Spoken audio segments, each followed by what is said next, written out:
So I was scrolling through the Dark Urge wiki and I learned a few things. First of all, I was always under the impression that the Dark Urge was burst into existence. Apparently, they were in fact made from Baal's dead flesh. So that's a bit of information I thought I'd share with the world. Knowing me, everyone already knew that, but I was the odd one out in that situation.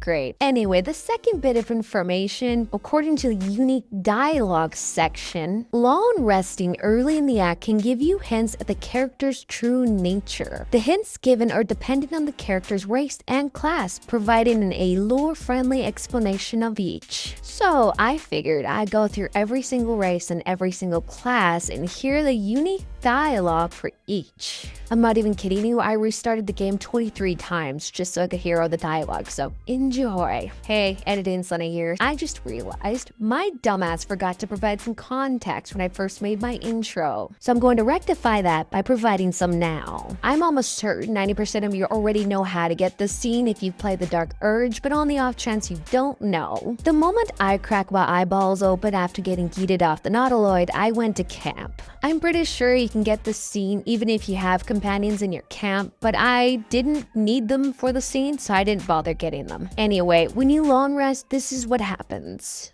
As you writhe with sickly dreams, a deep dread floods you. Though you have a tadpole, you know your broken mind is not like the others who bear the worm. A few scraps of the past come back to you now and then, and you can never quite tell where the knowledge comes from. Inexplicable, violent yearnings overwhelm all other thoughts. Who could you possibly be to be their vessel? Now, those first two dialogue options you see, think upon your heritage. Is there truth hidden there? Contemplate your craft. Why do you have the skills you do? Those two dialogue options are the ones we're going to be focusing on in this video. I'm not going to show you what the elf dialogue is just quite yet. You'll see why in just a second here, but here are the others. Magma of hell's knowledge sometimes bubbles up in your brain's crater, but never reaches a true fire.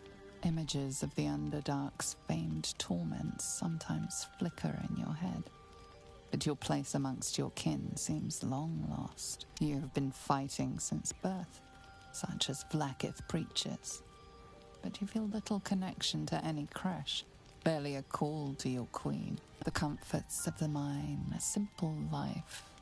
Somehow you doubt you led. They don't call to you. Do you feel jolly? Aren't you meant to feel jolly?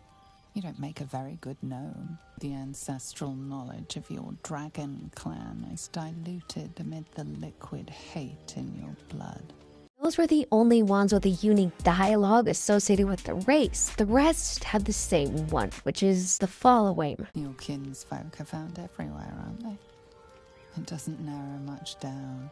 I'm assuming you know why the other races don't have any unique dialogue. It's not because they're any less important, it's because they're the ones that primarily inhabit Faerun. The others have their own environments, like the Githyanki from the Astral Sea, the Drow from the Underdark, etc, etc. But that was the lore-friendly dialogue when it came to races. Now we get to my favorite part, the classes. To show off the dialogue for the classes, we're going to be using my boy Saul. He's who I pick whenever I play Redeemed Dirge. Anyway, that's gonna be enough yapping from me. Enjoy the rest of the video and thanks for watching. The rages in your heart arise as an ancient instinct. Your skill in the fray is but a long-lost muscle memory. The call to song is a hollow joy. You are more suited to death's dirge. The worship of your god feels an ancient fool's errand. You are only following out of habit. When you call to the skies, there is no answer. Nature provides some soft comforts, but your draw to it is only some faded instinct. Though you know how to call to order, hold a line and wield a blade, you are doing so out of habit and a forgotten instinct.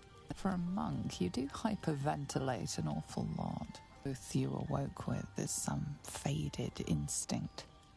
What does it even stand for?